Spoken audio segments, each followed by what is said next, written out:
हरि ओम नमस्ते संस्कृत पाठे सर्वेषां स्वागतम।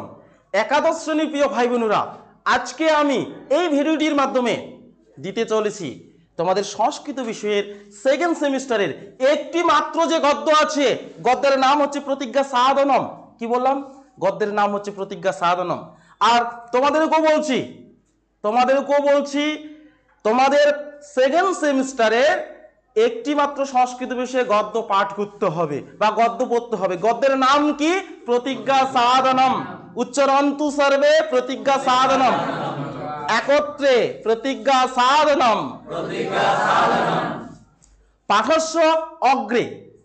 পাঠস্য অগ্রে সর্বে মিলিত্বা একবারম বদন্তু উৎসাহেন আনন্দেন চ বদন্তু। হরি ওম। পাঠস্য অগ্রে বয়ম সর্বে মিলিত্বা একা প্রার্থনা কুর্মঃ। কিম কুর্মঃ? একা প্রার্থনা কুর্মঃ। গীতম ইব কুর্মঃ। আমি বললাম পড়াটি পাঠ করার আগে আমরা সবাই মিলে একটি প্রার্থনা করব। ঠিক আছে? গানের মতো করে করব। ঠিক আছে? কি করব বলতো? গানের মতো করে করব। ওম सर्वे भवन्तु सुखिनः सर्वे सन्तु निरामयाः सर्वे भद्राणि पश्यन्तु मा कश्चित् दुख भाग भवेत्। ओम शांति शांति शांति। धन्यवाद। खूब ভালো হচ্ছে। এবারে পশ্যন্তু সর্বে পশ্যন্তু মম মুখম নচেত পশ্যন্তু ডিজিটাল বোর্ড। এবারে হয়তো তোমরা আমার মুখের দিকে দেখো অথবা তোমরা ডিজিটাল বোর্ডে দেখো। ডিজিটাল বোর্ডে কি মস্তি?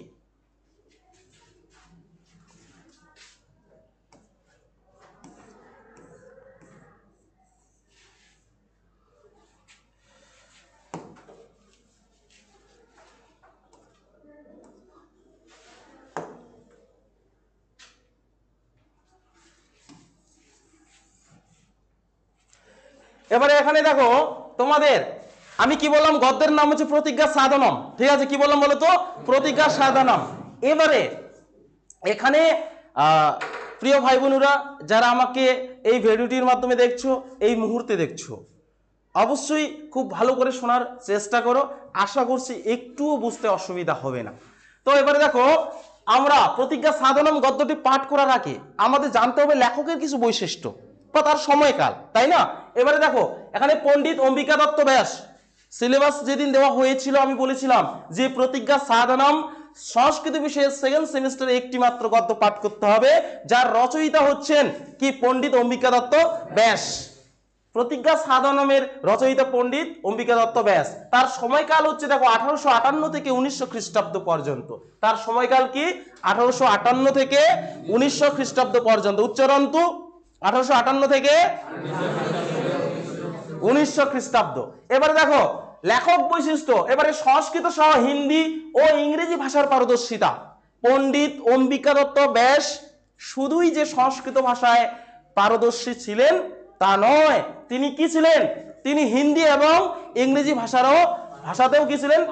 পারদর্শিতা ছিলেন বা পারদর্শী ছিলেন বা দক্ষ ছিলেন। তার সাথে সাথে দেখো শ্রুতিমধুর ভাষার প্রয়োগ। তার রচনায় হচ্ছে শ্রুতিমধুর, যেগুলো শুনতে ভালো লাগে এরকম ভাষার প্রয়োগ দেখা যায়। কার রচনায় বলো তো? পণ্ডিত অম্বিকা দত্ত ব্যাসের রচনায়। এবারে দেখো দৃঢ় চরিত্র চিত্রণে নিপুণতা। দৃঢ় চরিত্র চিত্রণে নিপুণতা অর্থাৎ কোথায় কি ধরনের চরিত্র দিতে হবে, ঠিক আছে, কোন চরিত্র কি গ্রহণ করতে হবে এ বিষয়েও কিন্তু তিনি কি ছিলেন? পারদর্শী ছিলেন। একই রকম করে দেখো আরো দেওয়া আছে বাক্য বিন্যাস অত্যন্ত অনুপম। বাক্য বিন্যাস অত্যন্ত অনুপম। তার যে বাক্যগুলো, ঠিক আছে, সেগুলো হচ্ছে খুবই ভালো বা মনোরম। ঠিক আছে? এবারে দেখো এবারে কি আছে, সম্পূর্ণ এক নতুন ধারার গদ্যাকারের আবিষ্কারক, মানে সম্পূর্ণ একেবারে অন্যভাবে গদ্যও রচনা করতে পারতেন পণ্ডিত অম্বিকা দত্ত ব্যাস, এই গুণও তার মধ্যে ছিল। ঠিক আছে, এবারে দেখো, এবারে এই যে প্রতিজ্ঞা যে সাধানাম আছে, প্রতিজ্ঞা যে সাধানাম আছে, এই যে প্রতিজ্ঞা সাধানাম কোথা থেকে নেওয়া হয়েছে খুব ভালো করে মনে রাখতে হবে, প্রতিজ্ঞা সাধানাম কোথা থেকে নেওয়া হয়েছে। এবারে দেখো এখানে কি দেওয়া আছে, শিবিরাজ বিজয়ম। শিবিরাজ বিজয়ম হচ্ছে একটি ঐতিহাসিক উপন্যাসের নাম। কি বললাম, শিবিরাজ বিজয়ম একটি কি বলতো, উচ্চারণ তো, ঐতিহাসিক উপন্যাসের নাম। এখানে মনে রাখতে হবে এই যে শিবিরাজ বিজয়ম, এই শিবিরাজ বিজয়ম হচ্ছে একটি ঐতিহাসিক উপন্যাস, আর এই উপন্যাসটি কিন্তু 3টি বিরামে বিভক্ত। ঠিক আছে, বা 3টি বিরামে কি হয় যে বিভক্ত।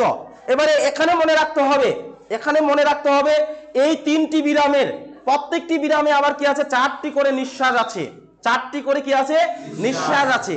কিন্তু তোমাদের মনে রাখতে হবে এখানে শিবিরাজ বিজয়মের প্রথম যে বিরাম, সেই বিরামের চতুর্থ নিঃশ্বাস থেকে তোমাদের প্রতিজ্ঞা সাধনম নেওয়া হয়েছে। কি বললাম, প্রথম বিরামের চতুর্থ নিঃশ্বাস থেকে প্রতিজ্ঞা সাধনম নেওয়া হয়েছে। আচ্ছা, বোঝা যাচ্ছে কি বলছি, বুঝতে পারছো কি? তাহলে দেখো এবারে প্রেক্ষাপট একটু জেনে নেই যে মোগল যুগের সামাজিক বিবরণ, মোগল যুগের সামাজিক বিবরণ ও তৎকালীন সমাজে মারাঠা তথা রাজপুতদের সামাজিক ও ভৌগোলিক অবস্থার বর্ণনা করা হয়েছে। এবারে কোন প্রেক্ষাপটে শিবিরাজ বিজয়ম রচিত হয়েছিল? ঠিক আছে, কি দেওয়া আছে, মোগল যুগের সামাজিক বিবরণ, মোগল যুগের সামাজিক বিবরণ ও তৎকালীন সমাজে মারাঠা তথা রাজপুতদের সামাজিক এবং ভৌগোলিক অবস্থার বর্ণনা করা হয়েছে। এবারে আমরা সংক্ষেপে প্রতিজ্ঞা সাধনম এর বিষয়বস্তু একটুখানি জেনে নিব।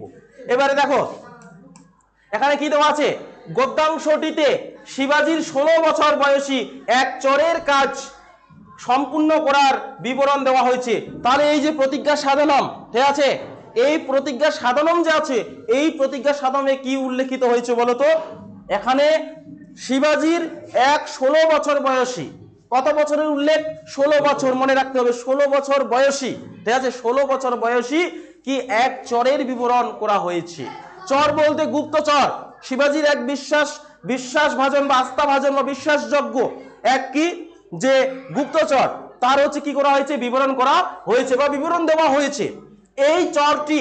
এই চরটি প্রাকৃতিক দুর্যোগের সময় একটুও বিচলিত না হয়ে, বিরতি না নিয়ে পাহাড়ি উঁচু নিচু পথে ঘোড়ার পিঠে চড়ে সমস্ত দুর্যোগ উপেক্ষা করে 2 বার গতিতে এগিয়ে চলেছে। তাহলে দেখো এই যে এখানে যে বলা হচ্ছে শিবাজির যে গুপ্তচর, ঠিক আছে, বিশ্বাসযোগ্য গুপ্তচর, সে কি করেছেন, প্রাকৃতিক যে বিপর্যয়, প্রাকৃতিক বিপর্যয় বলতে কি, বা প্রাকৃতিক দুর্যোগ বলতে কি, ওয়েদার পরিষ্কার আছে, হ্যাঁ, নানা বাধা বিপত্তি, ঠিক আছে, এই ঝড় বাতাস এত কিছুর মধ্যেও, ঠিক আছে, যেই সময় যাচ্ছিলেন ঠিক সেই সময়ে প্রাকৃতিক দুর্যোগ এত পরিমাণে, ঠিক আছে, ঝড় বৃষ্টি, মানে এরকম অবস্থায় কি করেছেন তিনি, মানে একটুও থেমে থাকেননি, ঠিক আছে, তিনি শুধু কি সামনের দিকে এগিয়ে চলেছেন।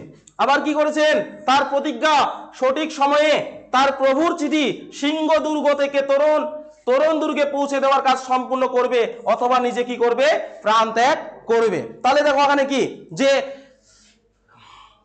কি বললাম, যে শিবাজির যে কি বিশ্বাসযোগ্য একজন গুপ্তচর, ঠিক আছে, তিনি কি করেছিলেন, তিনি হচ্ছে প্রতিজ্ঞা করেছিলেন, কি প্রতিজ্ঞা করেছিলেন, যে প্রভুর চিঠি সঠিক সময়ে সিংহ দুর্গ থেকে তরুণ দুর্গে পৌঁছে দিবে, অথবা কি করবে, প্রাণ ত্যাগ করবে। আচ্ছা, দুর্গটা কি, মনে রাখবে, দুর্গ হচ্ছে একটি শক্তিশালী সুরক্ষিত বাসস্থান। কি বললাম, দুর্গ বলতে একটি শক্তিশালী সুরক্ষিত বাসস্থান, ঠিক আছে, এটা অন্যভাবে তৈরি করা হয়, ঠিক আছে, রাজমহল বা রাজপ্রাসাদও কিন্তু সেরকম সেফটি নয় বা সেরকম নিরাপদ নয়, সেই জন্য এরকম করে কি করা হয়, দুর্গ তৈরি করা হয়, কি করা হয়, দুর্গ তৈরি করা হয়, এটাই হচ্ছে দুর্গ। মনে রাখবে, দুর্গ বলতে একটি শক্তিশালী সুরক্ষিত বাসস্থান, ঠিক আছে, যেখানে রাজারা কি করতেন, রাজারা গিয়ে থাকতেন নিজেকে নিরাপদ রাখার জন্য, ঠিক আছে। তো এবারে দেখো পরের পাতায় কি আছে?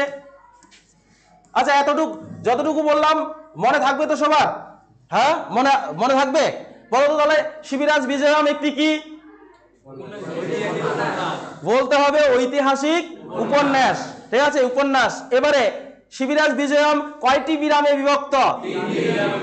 হ্যাঁ আচ্ছা প্রত্যেকটি বিরামে কয়টি করে নিঃশ্বাস আছে? আচ্ছা নিঃশ্বাস বলতে কি বলতো? শ্বাস ত্যাগ। নিঃশ্বাস বলতে শ্বাস ত্যাগ, প্রশ্বাস বলতে শ্বাস গ্রহণ। আচ্ছা প্রথম বিরামের কততম নিঃশ্বাস থেকে নেওয়া হয়েছে? চতুর্থ নিঃশ্বাস বা 4তম নিঃশ্বাস থেকে নেওয়া হয়েছে। আচ্ছা বলতো প্রতিজ্ঞা সাধনমের রচয়িতা কে? পণ্ডিত অম্বিকা দত্ত ব্যাস। আচ্ছা বলতো পণ্ডিত অম্বিকা দত্ত ব্যাসের সময়কাল? 1858 থেকে 1900 খ্রিস্টাব্দ। ঠিক আছে, মনে থাকবে তো? এবারে দেখো এবারে কি দেওয়া আছে, এবারে ভালো করে লক্ষ্য করো। পছন্তু মৌন তিষ্ঠন্তু, এলোমেলো হয়ে যাচ্ছ কেন তোমরা? আচ্ছা সবার মনোযোগ এখানে আছে তো? আছে? মনোযোগ আছে তো? তাহলে সর্বে মিলিত্বা একবারম বদন্তু হরি ওম। এবারে দেখো কি দেওয়া আছে, মাস অয়ম আষাঢ় অস্তি চ সায়ম সময়ঃ অস্তম জি গোমিষু ভগবান ভাস্করঃ সিন্দুর দ্রব স্নানম স্নাতনম ইব বরুণঃ দিক অবলম্বিনাম অরুণঃ বাড়ি বাহানাম অভ্যতরম প্রবিষ্টঃ। ভালো করে দেখার চেষ্টা করো। আর জিলাপির মতো লাগছে নাকি আমার? হ্যাঁ না, এক দুজনে মনে হয় হচ্ছে, কারণ কোনো কানেক্ট নেই। ওই যে লাইটের একটা গল্প বলবো একদিন, ঠিক আছে? এখন বলবো লাইটের একটা গল্প। বলেছিলাম কি 100 পাওয়ারের লাইট বলেছিলাম? আচ্ছা দেখো এখানে ভালো করে এবারে পছন্দ শৃণবন্তু সর্বে অহম কিম বদামি অহম ইয়ৎ বদামি তৎ মনে যোগেন সাবধানেন চ শৃণবন্তু অস্তু বা। এবারে দেখো মাস অয়ম আষাঢ় অস্তি চ সায়ং সময়ঃ অস্তম জি গোমিষু ভগবান ভাস্করঃ সিন্দুর দ্রব স্নাতনাম ইব বরুণঃ দিগ অবলম্বিনাম অরুণঃ বাড়ি বাহানাম অভ্যন্তরম প্রবিষ্টঃ। এখানে কি বলা হচ্ছে? এটি আষাঢ় মাস। পড়ার শুরুতে কোন মাসের কথা বলা হচ্ছে? আষাঢ় মাস। এটি আষাঢ় মাস এবং সন্ধ্যার সময়। কোন সময়ের কথা বলা হচ্ছে? সন্ধ্যার সময়।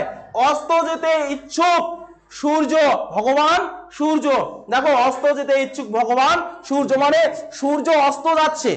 সূর্য কি যাচ্ছে? অস্ত যাচ্ছে। ঠিক সেই সময়ে সিঁদুরের তরলে স্নানের মতো, ঠিক আছে, সিঁদুরের স্নানে তরলের মধ্যে কি আকাশে পশ্চিম দিকে অবলম্বন করে লাল রঙের মেঘের সাথে প্রবেশ করেছেন। তাহলে দেখো এই যে সময়কাল, আচ্ছা কথা ভুল হলো আমার? হাসতেছো? হ্যাঁ ভুল হলো, কোথাও ভুল হলো? আচ্ছা দেখো এটি আষাঢ় মাস। কোন মাসের কথা বলা হচ্ছে? আষাঢ় মাস। এবং কোন সময়ের কথা বলা হচ্ছে? সন্ধ্যার সময়। আচ্ছা এখানে কে অস্ত যেতে ইচ্ছুক বলো তো? ভগবান ভাস্কর বা সূর্য। ঠিক আছে, দেখো এখানে সিঁদুরের তরলে স্নানের মতো, মানে সিঁদুরের সাথে যেমন কি করে স্নান করে, ঠিক সেই রকম, মানে সূর্য যেমন কি করে সিঁদুরের সাথে কি করেছে? স্নান করেছে, ঠিক সেই রকম।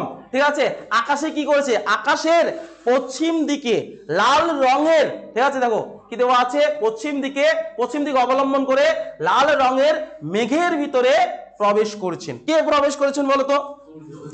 প্রথম লাইনে কিন্তু সূর্যের কথা বলা হলো, আষাঢ় মাসের কথা বলা হলো এবং কি সন্ধ্যার সময়ের কথা বলা হলো। ঠিক আছে, মনে থাকবে? এবারে দেখো তারপরে কি আছে? কলবিঙ্কাহা চাট কৈর ঋতই, কলবিঙ্কাহা চাট কৈর ঋতই পরিপূর্ণেষু নিরেষু প্রতি নিবর্তন্তে।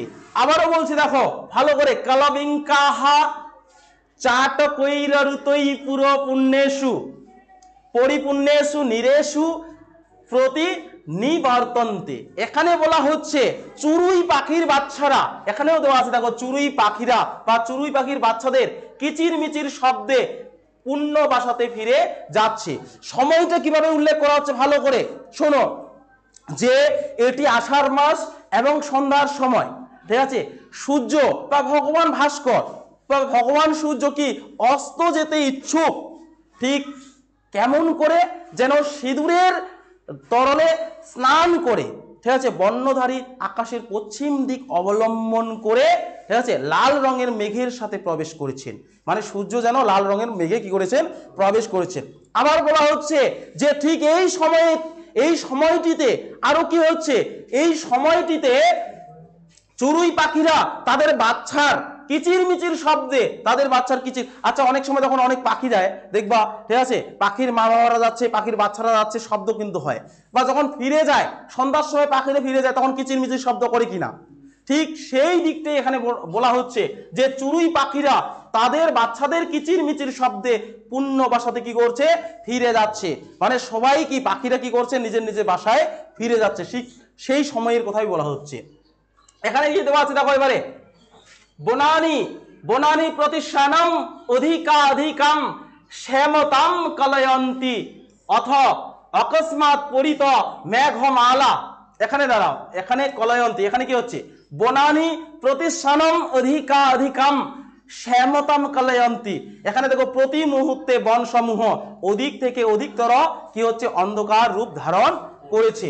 তাহলে এবারে সন্ধ্যার সময় যদি উল্লেখ করা হয়, সন্ধ্যার সময়, সন্ধ্যার পরে তো আস্তে আস্তে অন্ধকার আসবেই, ঠিক আছে, কিন্তু এখানে বর্ণনা করা হচ্ছে কিভাবে দেখো, বনানি প্রতিসনম বলতে যে প্রতি মুহূর্তে, প্রতিসনম বলতে প্রতি মুহূর্তে, বনানি বলতে বনসমূহ, অধিক অধিকাম শ্যামতাম কলয়ন্তি, অধিকতর থেকে অধিকতর মানে অল্প থেকে আরো বেশির দিকে কি হচ্ছে, শ্যামতাম বলতে অন্ধকার ধারণ করছে। বনসমূহ আস্তে আস্তে কি হচ্ছে, অধিক, প্রথমে অল্প তারপরে আরো বেশি, এরকম কি করছে, অন্ধকার ধারণ করছে। তারপরে দেখো, অথ অকস্মাৎ পরিত মেঘমালা পর্বত শ্রেণী ইব প্রাদুর্ভূত সনম সূক্ষ্ম বিস্তারাহ পরতঃ প্রকট প্রকটিত শিকরি শিখর বিড়ম্বনা অথ দর্শিত দীর্ঘ শুণ্ড মণ্ডিত দিগন্ত দন্তাবলহ ভয়ানকারাহ ভয়ানকারাহ ততঃ পারপার্শ্বিক সংশ্লেষ বিহিত মহান্ধকারাচ সমস্তম গগনতলম পরিয়চ্ছদিত। এখানে ভালো করে বোঝার চেষ্টা করো। আবারও বলছি, অত অকস্মাৎ পরিত মেঘমালা পর্বত শ্রেণী ইব প্রাদুর্ভূত, ঠিক আছে, প্রাদুর্ভূত, এখানে কি বলা হচ্ছে দেখো, এখানে তারপর হঠাৎ চারিদিক পর্বত শ্রেণীর মতো মেঘরাশি উৎপন্ন হলো। প্রাদুর্ভূত বলতে উৎপন্ন হওয়া, ঠিক আছে, এখানে বলা হচ্ছে কি, বলা হচ্ছে যে তারপর হঠাৎ কি চারিদিকে পর্বত শ্রেণীর মতো মেঘরাজি কি, মেঘরাজি উৎপন্ন হলো বা মেঘ উৎপন্ন হলো চারিদিকে, ঠিক আছে। তারপরে বলা হচ্ছে সনম সূক্ষ্ম বিস্তারাহা পরতঃ প্রকটিত শিকরি শিকরহ বিড়ম্বনা অথ দর্শিত দীর্ঘ শুণ্ড মণ্ডিত দিগন্ত দন্তাবলহ ভয়ানকারাহ ততঃ পারশ্রিক সংশ্লেষ বিহিত মহান্ধকারচ সমস্তম গগনতলম পরিয়চ্ছদিত। এখানে দেখো কিছু সময় অল্প বিস্তৃত হয়ে, কিছু সময় অল্প বিস্তৃত হয়ে পরে পর্বত শিখরকে অনুকরণ করতে করতে প্রকটিত হয়ে উঠল। তারপর মেঘেরা বড় বড় সুরের দ্বারা ভূষিত হাতির মতো ভয়ঙ্কর আকার ধারণ করলো। এরপর মেঘেরা পরস্পর মিলিত হয়ে ভীষণ অন্ধকার সৃষ্টি করে সমস্ত আকাশকে আচ্ছাদিত করে ফেললো। তাহলে দেখো প্রথম পেরার ইসেটা কিভাবে তুলনা করা হচ্ছে, এটা কিন্তু অনেকে মনে রাখতে পারবে না, অনেকে, কারণ এটা আমি বলেছিলাম না যে ঐতিহাসিক, ঠিক আছে, এটা খুব ধ্যান দিয়ে শুনতে হবে। এখানে কিন্তু আকাশের কথাই বর্ণনা করা হচ্ছে। কার কথা বর্ণনা করা হচ্ছে বলতো, আকাশ। আকাশ শুরু হলো কেমন করে, সন্ধ্যার সময়, আষাঢ় মাস, তাই না, এমন করেই তো প্রথম লাইনে এখনো দেখো কি আছে, এটি আষাঢ় মাস এবং সন্ধ্যার সময় উপস্থিত হয়েছে। তারপরে দেখো কি দেওয়া আছে, অস্ত যেতে ইচ্ছুক ভগবান সূর্য সিঁদুরে তরলে স্নানের মতো বর্ণধারী আকাশের, বর্ণধারী বলতে আকাশ, ঠিক আছে, তারপরে দেখো পশ্চিম দিক অবলম্বন করে লাল রঙের মেঘের ভিতর প্রবেশ করছে। এখানে কিন্তু সূর্যের কথা বলা হচ্ছে, যে সূর্য কি করছে, পশ্চিম দিক অবলম্বন করে লাল রঙের মেঘের সাথে কি প্রবেশ করেছেন। ঠিক আছে, তারপর কি দেওয়া আছে, চড়ুই পাখিরা, এখানে পাখিদের বর্ণনা করা হচ্ছে যে চড়ুই পাখিরা কি করছেন, যে তাদের বাচ্চাদের কিচিরমিচির শব্দে নিজের নিজের বাসায় ফিরে আসছেন বা ফিরে যাচ্ছেন, এই সময়ের কথা বলা হচ্ছে। তারপরে বলছেন দেখো প্রতি মুহূর্তে বন সমূহ, মানে প্রতি মুহূর্তে বলতে প্রতিটা সময়ই বন সমূহ, বলছে বনগুলি কি হচ্ছে, অল্প থেকে বেশি বা অধিক থেকে অধিকতর কি হচ্ছে, অন্ধকার ধারণ করছে। ঠিক আছে, বনে কি প্রথমে দেখা যাচ্ছে অল্প অন্ধকার, তার একটু পরে দেখা যাচ্ছে কি আরো বেশি অন্ধকার এরকম ধারণ করছে। তারপরে কি দেওয়া হচ্ছে দেখো, হয়ে গেল এবারে দেখো, তারপর হঠাৎ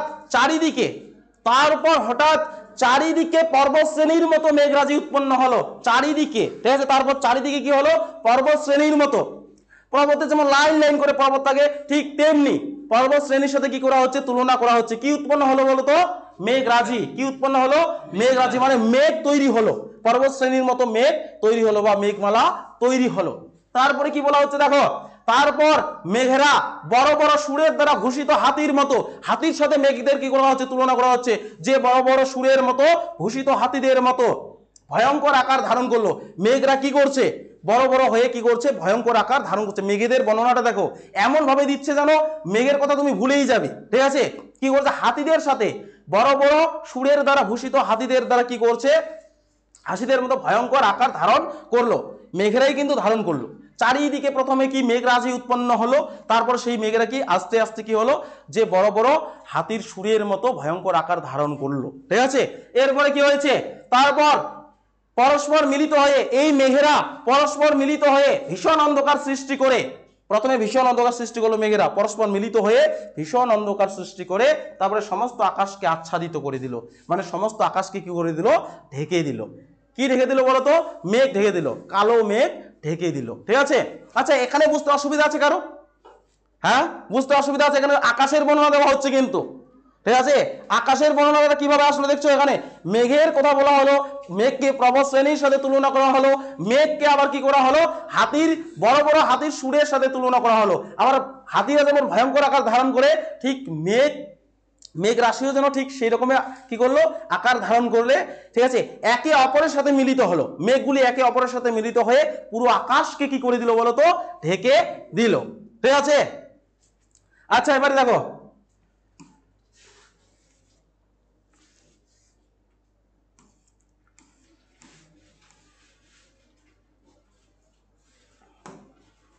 এবারে কি দেওয়া আছে, এবারে হচ্ছে এখানে দেখো, এবারে একই রকম করে দেওয়া আছে, অস্মিন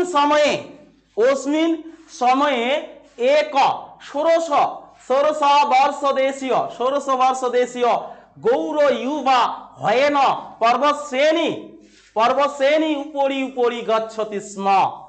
ঠিক এই সময়ে, কোন সময়ের কথা বলা হচ্ছে বলো তো, কি বলতে পারি? হ্যাঁ, আচ্ছা অমন করে আছো কেন? আমি কি তোমাদের মতো কথা থাকলে তাহলে তো মাথা ওঠাও সবাই, ওঠাও। গীতমিব বদামহ হরি ওম, সবাই মাথা হিট করে আছে, হেলান দিবে না ভাই। কোন সময়ের কথা বলা হচ্ছে কে বলতে পারে দেখি, কার মনোযোগ এখানে আছে?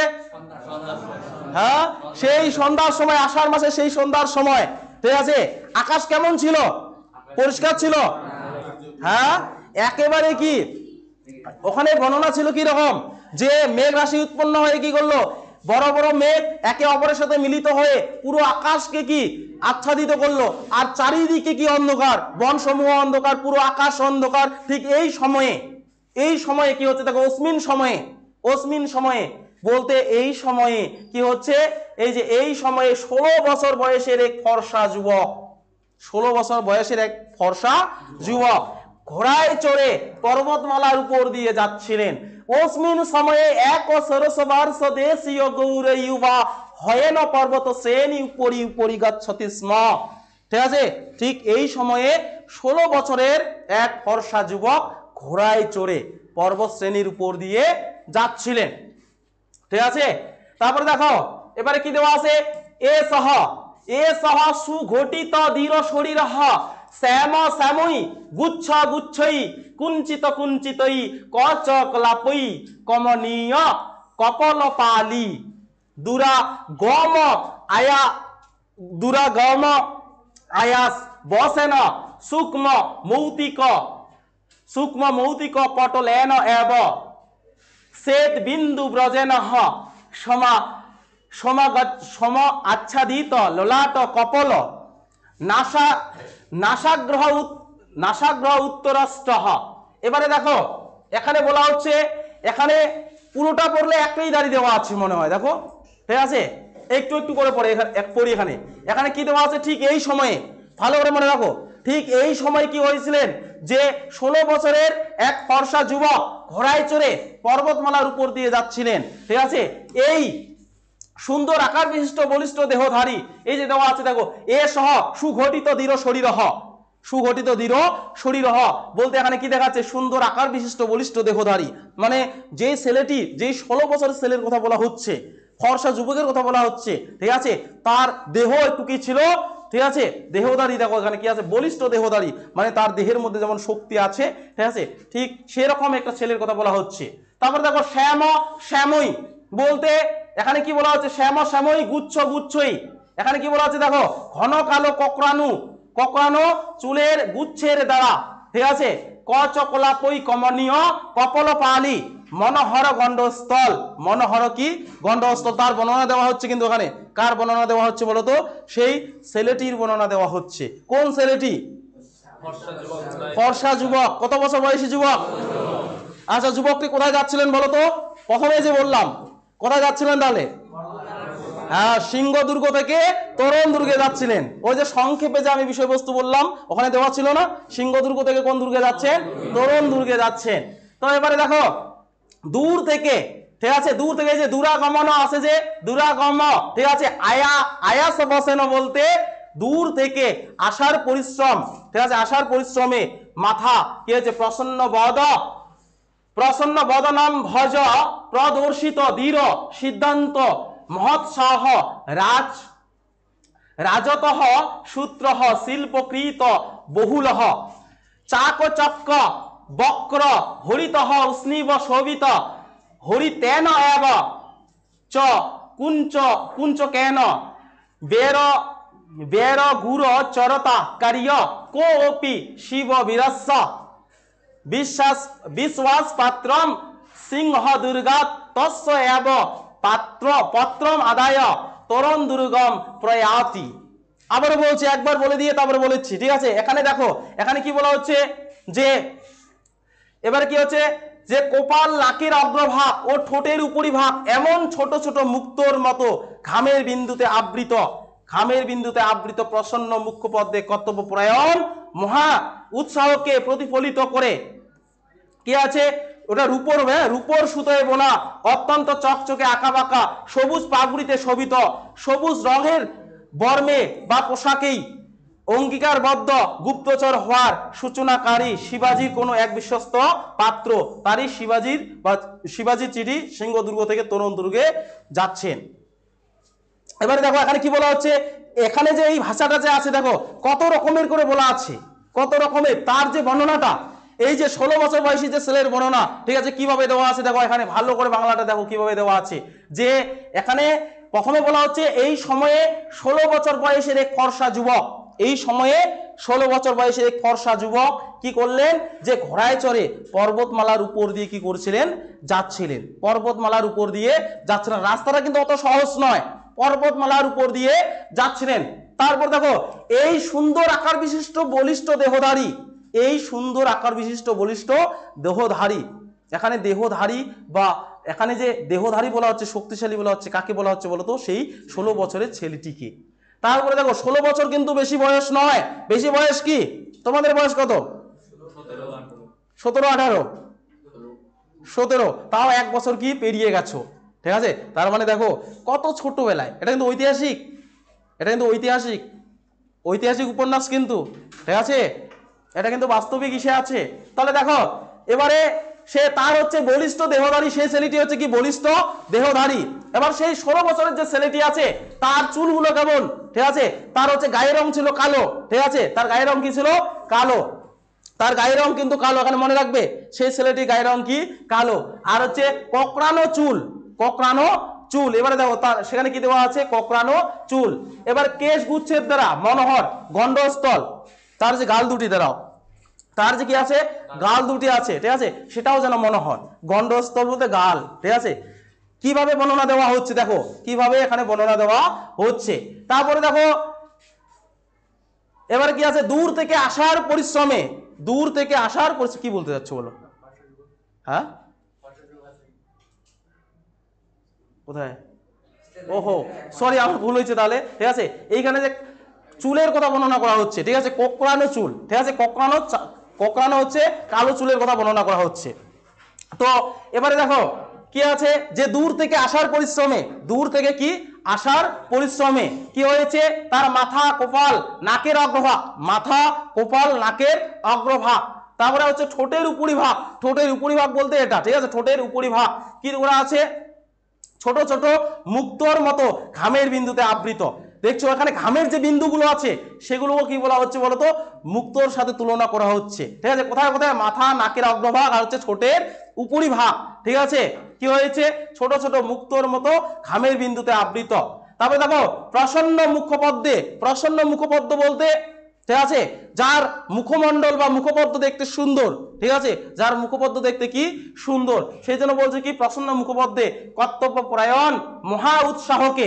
কর্তব্য পরায়ণ বলতে কি বোঝাচ্ছে এখানে, কর্তব্য পরায়ণ বলতে যে কর্তব্য পালন করতে পারে, ঠিক আছে, যে কর্তব্যকে নিয়ে যেতে পারে, কর্তব্য পরায়ণ উৎসাহে, সেটা আবার উৎসাহের সাথে নিয়ে যাচ্ছেন, কিসের সাথে নিয়ে যাচ্ছেন, উৎসাহের সাথে নিয়ে যাচ্ছেন। দেখো তারপরে দেখো প্রতিফলিত করে রূপোর সুতোয় বোনা অত্যন্ত চকচকে আঁকাবাঁকা সবুজ পাগুড়িতে শোভিত, তার পাগুড়ি কি ছিল, সবুজ, ঠিক আছে, রূপোর কি আছে, সুতোয় বোনা অত্যন্ত চকচকে আঁকাবাঁকা সবুজ পাগুড়িতে, পাগুড়িতে শোভিত, সবুজ রঙের পোশাকেই অঙ্গীকারবদ্ধ, তার পোশাক কি ছিল, সবুজ রঙের, পাগুড়ি ছিল হচ্ছে সবুজ রঙের, ঠিক আছে, সবুজ রঙের বর্মে, আর কই গেল, আঁকাবাঁকা সবুজ পাগড়িতে আর সবুজ রঙের যে পোশাকে সে অঙ্গীকারবদ্ধ ছিল, ঠিক আছে। তারপরে তো গুপ্তচর হওয়ার সূচনাকারী শিবাজির কোনো এক বিশ্বস্ত পাত্র তারই কি করে চিঠি নিয়ে সিংহ দুর্গ থেকে তরুণ দুর্গে যাচ্ছেন, ঠিক আছে। তাহলে কিভাবে বর্ণনা দেওয়া হচ্ছে, দেখছো কিভাবে বর্ণনা দেওয়া হলো। আচ্ছা এখানে কারো কোনো প্রশ্ন আছে, এখানে আছে? এবারে তাহলে পরের প্রায় দেখো, পরের প্রায় কি দেওয়া আছে,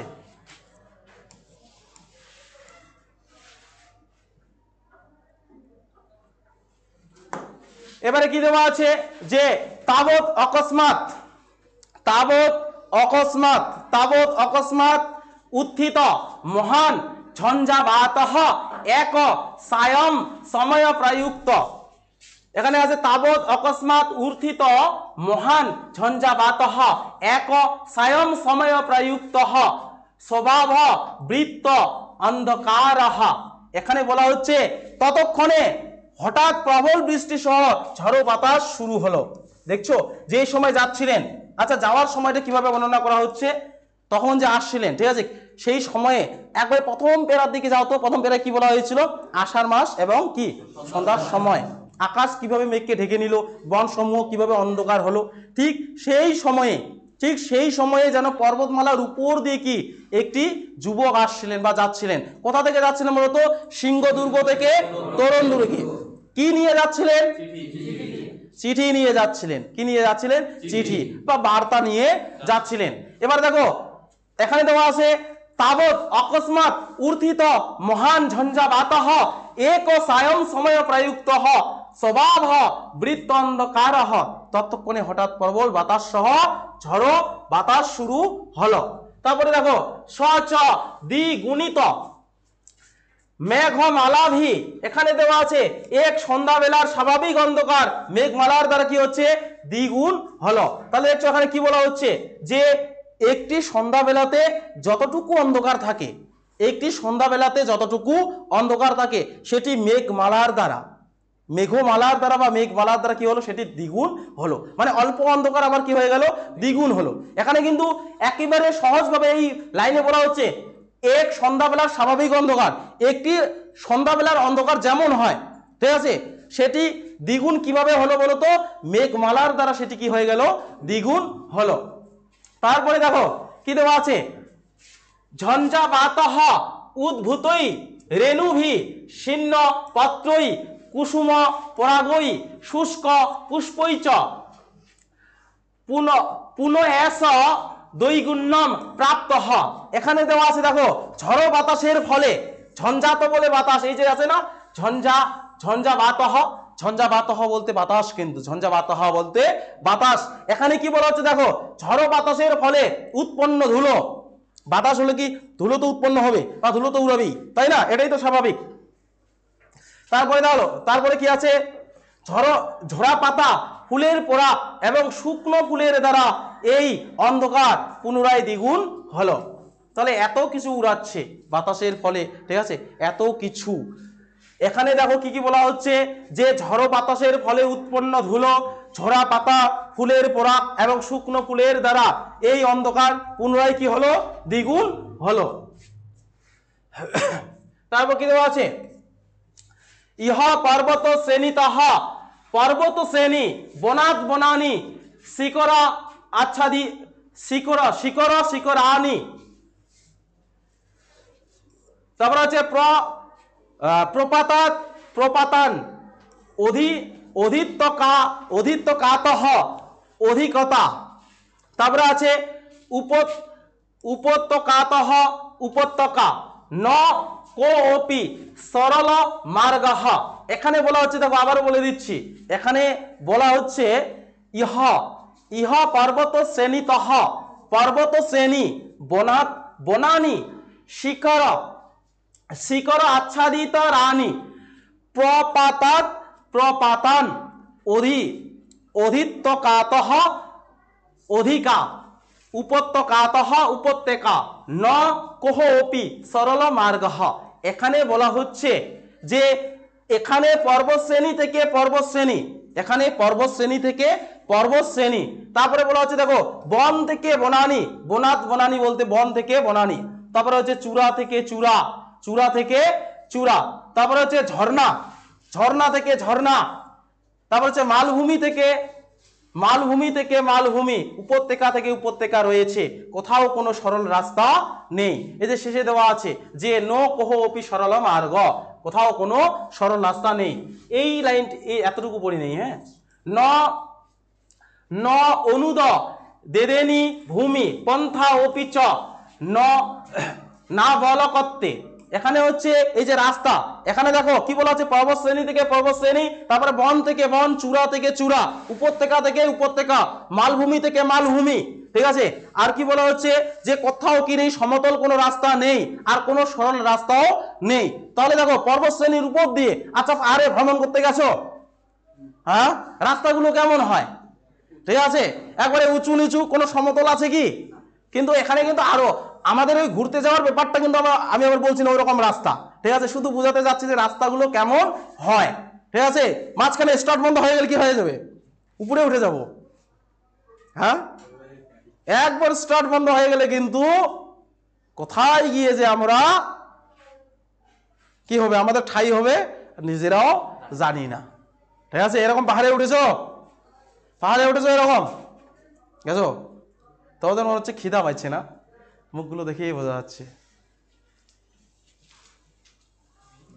আচ্ছা দেখো কি বলা হচ্ছে এখানে, যেই রাস্তা দিয়ে যাচ্ছিলেন, ঠিক আছে, যেই রাস্তা দিয়ে যাচ্ছিলেন বা যেই যুবকটি যাচ্ছিলেন, ঠিক আছে, সেই যুবকটি, ঠিক আছে, সেই যুবকটি যে যাচ্ছিলেন তার বর্ণনা করা হচ্ছে। দেখো এখানে পর্বত শ্রেণী থেকে পর্বত শ্রেণী, এখানে কি বলা হচ্ছে, পর্বত শ্রেণী থেকে পর্বত শ্রেণী, তারপরে বন থেকে বন, চূড়া থেকে চূড়া, তারপরে বলা হচ্ছে ঝর্ণা থেকে ঝর্ণা, মালভূমি থেকে মালভূমি, উপত্যকা থেকে উপত্যকা রয়েছে, কোথাও কোনো সরল রাস্তা নেই, আবার সমতল ভূমিও নেই। এবার দেখো তারপরে বলা আছে যে পথ দেখা যাচ্ছে না। এবার দেখো শনে শনে শনে হয়স্য, শনে শনে হয়স্য খুরাশ্চ খুরাশ্চ চক্কন পাষাণ খণ্ডেষু প্রস্খলন্তি। এবারে দেখো এখানে কি হচ্ছে যে ঘন ঘন ঘোড়ার খুর চকচকে পাথরের টুকরোগুলিতে পিছলে পিছলে যাচ্ছে বা পিছলে যাচ্ছে। ঠিক আছে, তাহলে দেখো এখানে যে যাচ্ছিলেন, ঠিক আছে, ছোট ছোট যে টুকরো পাথরগুলি আছে, ঘন ঘন পাথরগুলি আছে, সেগুলোতে ঘোড়ার যে খুর থাকে, ঠিক আছে, সেই খুর যখন যাচ্ছিলেন তখন কিন্তু সেগুলোতে কি হয়ে যাচ্ছে, পিছলে পিছলে যাচ্ছে। তারপরে পদে পদে পদে কি দেওয়া আছে, পদে পদে দোধুতুয় মানাহা বৃক্ষা শাকাহা সমু ক্ষমাঘ্রান্তি পরম দৃঢ় সংকল্প এম সাদি অশ্বারোহী ন সকারিয়াত বিরমতি। এখানে বলা হচ্ছে দেখো যে প্রতিটি পদে কাঁপতে থাকা গাছের ডালগুলি সামনে সামনে আঘাত করছে, কিন্তু সংকল্প এই অশ্বারোহী নিজের কাছ থেকে বিরত হচ্ছেন না। তাহলে পদে পদে যখন তিনি যাচ্ছিলেন, ঠিক আছে, কি হচ্ছে, গাছের যে ডালগুলি আছে সামনে আঘাত করছে।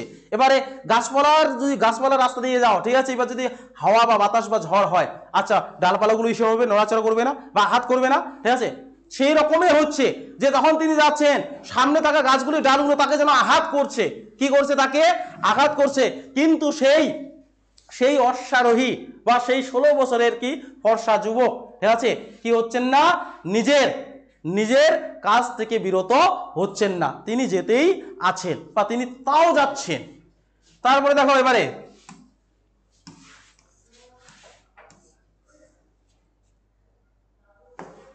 এবারে কি দেওয়া আছে, পরিতহ পরিতহ স হর হর শব্দম দুতুয় মানানাম দোধুও মানানাম পরস্পর সহস্র। এখানে দেওয়া আছে দেখো পরস সহস্র বৃক্ষানাম বাতা ঘাতঃ সঞ্জাতঃ পাতানাম প্রপাতানাম মহান্দ তমসেন গ্রহস্য মাননাম ইব সপ্তনাম ক্রন্দস্য চ ভয়ানকেন সেনেন কবলীকৃতম ইব গগনতলম। এবারে এখানে বলা হচ্ছে কি, চারিদিকে মরমর শব্দের সঙ্গে দুলতে থাকা হাজারো গাছেরা, চারিদিকে কি মরমর শব্দে, গাছের শব্দটা কি, যখন কি গাছগুলো নড়াচড়া হয় তখন নাকি মরমর শব্দ হয়, এটা মরমর শব্দ বলা হচ্ছে, যে চারিদিকে মরমর শব্দের সঙ্গে দুলতে থাকা হাজারো গাছেরা। তারপরে কি বলা হচ্ছে, বাতাসের আঘাতে ঝর্ণা ধারায় খসে পড়া পাথর। তাহলে দেখো ওখানে কি বলা হচ্ছে, যে বাতাসের আঘাতে ঝর্ণা ধারায় খসে পড়া পাথর এবং ঘোর অন্ধকারে আচ্ছন্ন থাকা বন্য প্রাণীদের কান্নার ভয়ানক শব্দে আকাশ যেন কি আচ্ছাদিত হয়েছে। এখানে ভালো করে দেখো, চারিদিকে মর্মর শব্দের সঙ্গে কি, চারিদিকে মর্মর শব্দের সঙ্গে দুলতে থাকা হাজারো গাছেরা বাতাসের আঘাতে ঝর্ণা ধারায় খসে পড়া পাথর এবং ঘোর অন্ধকারে আচ্ছন্ন থাকা বন্য প্রাণীদের কান্নার ভয়ানক শব্দে আকাশ যেন আচ্ছাদিত হয়েছে। এবার কি ওখানে যদি পাশে যদি বন সমূহ থাকে, ঠিক আছে, যদি হিংস্র জন্তু বা কোনো ভয়ানক প্রাণী গর্জন করে শোনা যাবে না, ঠিক আছে, সেগুলো যেন সব শুনতে পাচ্ছে, তার কানে আসতেছে, ঠিক আছে। এবারে ঠিক সেই রকম অবস্থায় আছে পরম দেহম বা পাতয়েয়ম কারিয়ম বা সাদয়েয়ম ইতি কৃত প্রতিজ্ঞা সৌ শিব বীরচর নির্কারিয়ত ন বিরমতি। কিন্তু শিবাজির এই গুপ্তচর দেহ ত্যাগ করব অথবা কাজ করব এই প্রতিজ্ঞা করে নিজের কাজ থেকে বিরত হয়নি। তাহলে দেখো একটি প্রতিজ্ঞা করেছিলেন, কি প্রতিজ্ঞা করেছিলেন, যে দেহম বা পাতয়েয়ম কারিয়ম বা সাদয়েয়ম ইতি কৃত প্রতিজ্ঞা অসৌ শিব বীরচর নিষ্কারিয়াত ন বিরমতি, যে হয় আমি কাজটি সফল করব, নতুবা আমি কি করব, প্রাণ ত্যাগ করব, ঠিক আছে। এরকম প্রতিজ্ঞাবদ্ধ নিয়ে তিনি কি করেছিলেন, তিনি নিজের কাজ থেকে বিরত হয়নি। এই হচ্ছে তোমাদের পাঠ্যাংশ, ঠিক আছে, এই হচ্ছে তোমাদের পাঠ্যাংশ। এখান থেকে তোমাদের এখানে শেষ। এই হচ্ছে তোমাদের শিবিরাজ যে বিজয়ম, ঠিক আছে, শিবিরাজ বিজয়মে কিন্তু এখানে অল্প কিছু দেওয়া আছে, পুরোটা কিন্তু আরো বাকি আছে, অল্প কিছু তোমাদের পাঠ্যাংশে দেওয়া আছে। তাহলে এখানে কিন্তু তোমাদের মনে রাখতে হবে যে একজন এখানে কি হয়েছিল, যে সময়টা, সেই সময়টা যে উল্লেখ করা হয়েছিল, ভালো করে শোনো, সেই সময়ে যে উল্লেখ করা হয়েছিল, ঠিক আছে, দাঁড়াও বলছি।